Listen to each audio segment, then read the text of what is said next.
Hello दोस्तों, जय माताजी, जय श्री कृष्ण, जय सीताराम। बधाईने हूँ छाशनो मसालो बनाववानी तैयारी करूँ छूँ।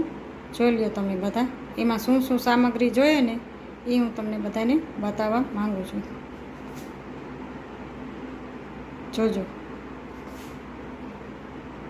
एक बाउल धाणा लीधा छे, एक बाउल जीरुं, संचळ, आमचूर पाउडर, पुदीनानो पाउडर, धाणा भाजीनो पाउडर लीधो छे। एक बाउल अजमा लीधा छे, एक नानकड़ું बाउल तीखा लीधा छे, एक नानकड़ું बाउल संचळ लीधुं छे, एक मोटું बाउल सींधा मीठું लीधुं छे। एमां नॉर्मल मीठું अमे नथी उपयोग करता, अमे ऑलरेडी घरनी अंदर पण आ मीठું ज खाईए छीए, सींधा मीठું, कारण के सींधा मीठું सारूं रहे छे शरीरने माटे, एटले हूँ तमने बताववा मांगू छूं। जोई ल्यो तमे बधा छाशनो मसालो बनाववानी रेसिपी। आ बधाय ड्राय रोस्ट करवाना छे, ए हूँ तमने करी अने बतावुं। गैस चालू करी लईए अने कढ़ाई मूकी दईए। सौथी पहेला आपणे धाणा शेकी लईए।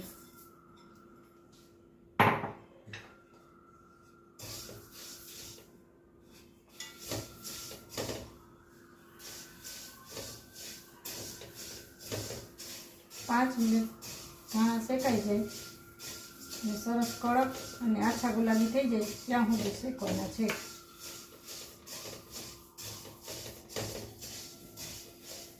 આપણા ધાણા શેકાઈ ગયા છે, હવે આપણે ગેસ બંધ કરી દઈએ અને ધાણાને એક કોર ઠંડા કરવા મૂકી દઈએ।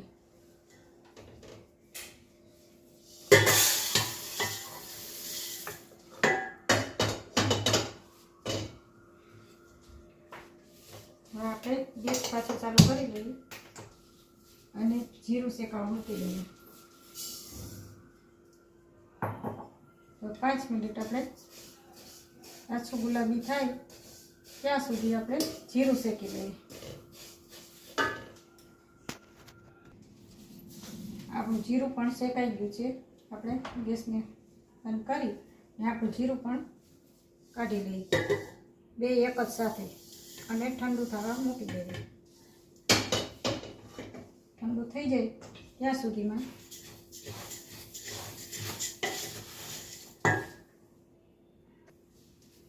हवे आपणे पाछो गैस चालू करी दઈએ અને सीधा मीठू ने शेकी दઈએ थोड़ू।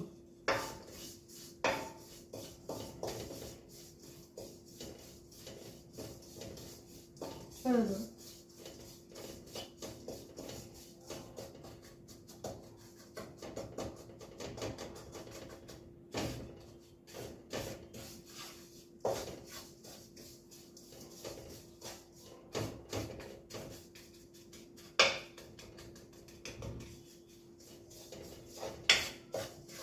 सीधा मीठू पण आपणुं शेकाई गयुं छे।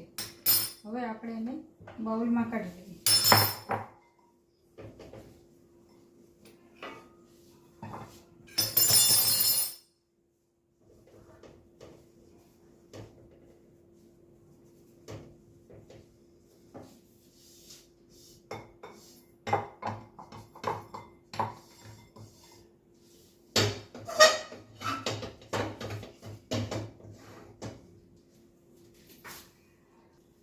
હવે સંચળને જે જ રીતે આપણે પાછું શેકી લઈએ। સંચળ પાવડરને જરા પણ જ શેકવાનું છે, ધીમે તાપે।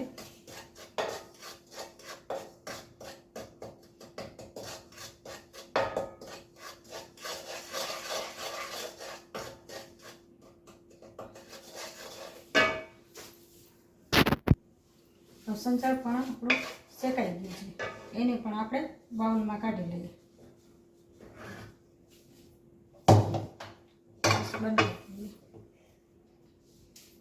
હવે આપણે અજમા પણ શેકી લઈએ. અડધું બાઉલ અજમાનો આપણે ઉપયોગ કર્યો છે.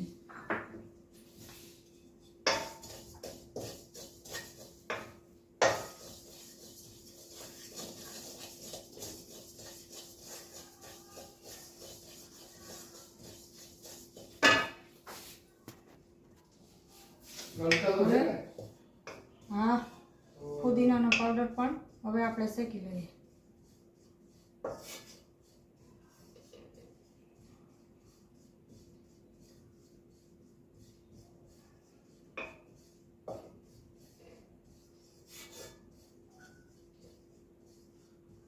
ફુદીના પાવડર પણ શેકાઈ ગયો છે. હવે આપણે એને કાઢી લઈએ.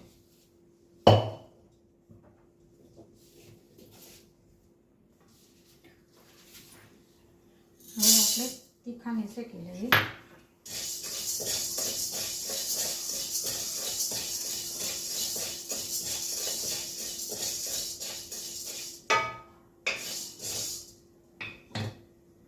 આપણે ગેસ બંધ કરી અને તીખાને પણ કાઢી લઈએ.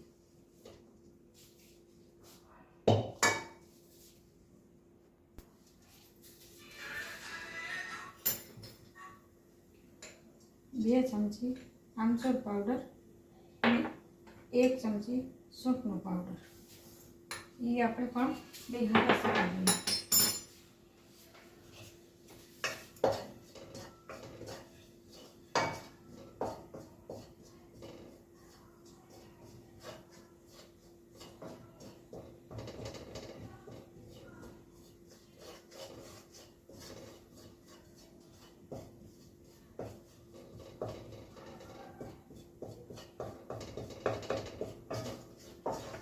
આપણે ગેસને બંધ કરી દઈએ અને બેને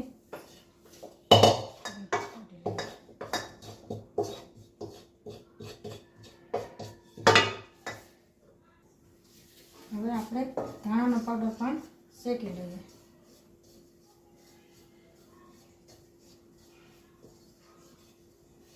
લીલી ધાણા ભાજીને સૂકવી અને એનો પાવડર બનાવેલો છે એ આપણે ધીમા તાપે શેકી લઈએ. ધાણા ભાજીનો પાવડર પણ શેકાઈ ગયો છે.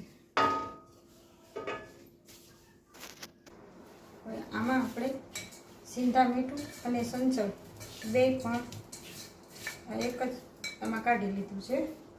પછી આપણે મિક્સરમાં કાઢી લઈશું.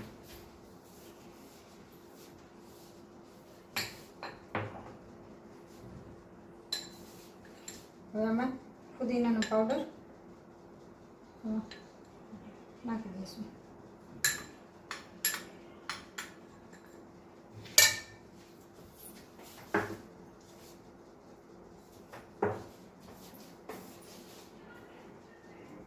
આમાં આપણે આમચૂર અને સૂંઠનો પાવડર બે સાથે શેકો તો બે સાથે આપણે આમાં બધો પણ નાખી દઈશું.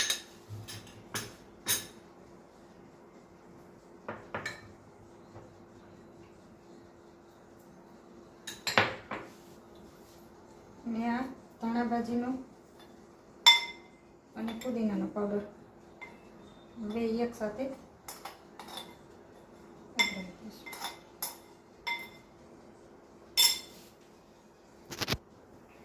હવે ધાણા અને જીરું આપણા ઠંડા થાય ત્યાં સુધીમાં આપણે આ વસ્તુ મિક્સરમાં કાઢી લઈએ.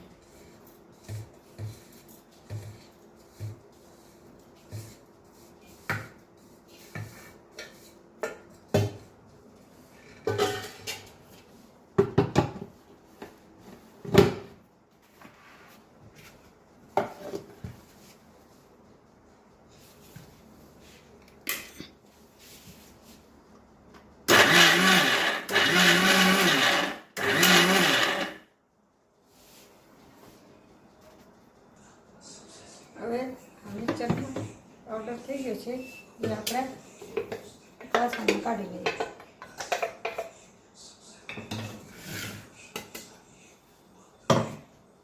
જોઈ શકો છો તમે કેવો આપણો સરસ મુલાયમ પાવડર થઈ ગયો છે. એ જ રીતે આપણે હવે તીખાનો પાવડર અને અજમાનો પાવડર બનાવી લઈએ તો આપણા ધાણા અને રેડી થઈ જાય.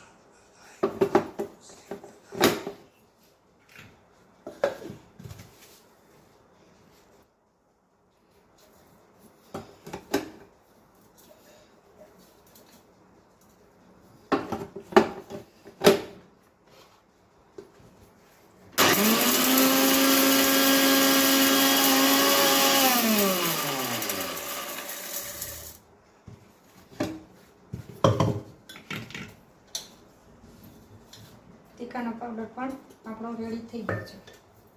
એ પણ પાવડરની સાથે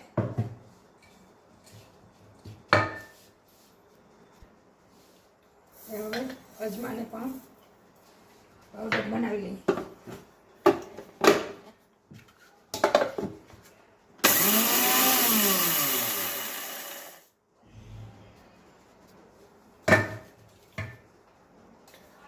અજમાનો પાવડર પણ રેડી થઈ ગયો છે.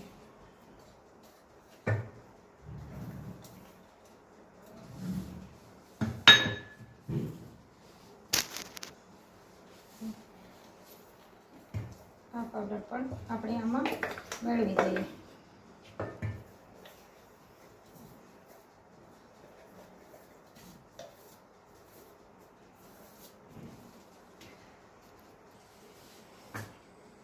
ધાણા અને જીરું પણ પાવડર થઈ ગયો છે.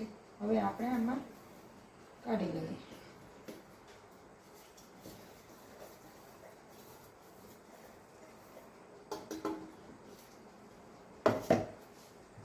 હવે આપણે બધો મિક્સ કરી દઈએ.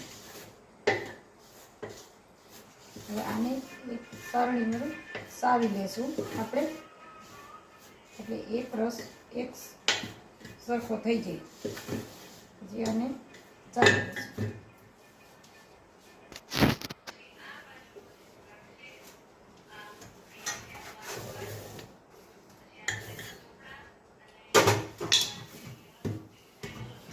આ રીતે આપણે એને ચારી લેવાનું. કે જો આખી પાણી કે કાંઈ પણ હોય ને તો અલગ પડી જાય ને એ પાછો આપણે કામમાં લાગી જાય. જો કેટલો સરસ થઈ ગયો.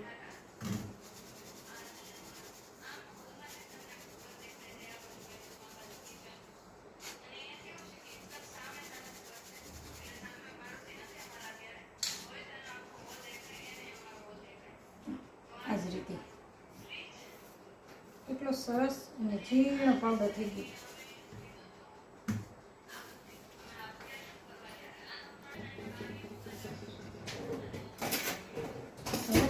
આ રીતે આપણે બોટલ ભરી લેવાની. એરટાઈટ બોટલ હોય ને કાચની, એની અંદર પણ પ્લાસ્ટિકની પણ ચાલે, સરસ પણ એરટાઈટ હોવી જોઈએ. એટલે આપણો 12 મહિના સુધી આપણો મસાલો એક સરખો સ્વાદ લે. આ રીતે તમને બધાને અમારો મસાલો કેવો લાગ્યો કોમેન્ટમાં જણાવજો. ચાલો મળીએ આપણે. જય શ્રી કૃષ્ણ, જય માતાજી આગલા વિડીયોમાં.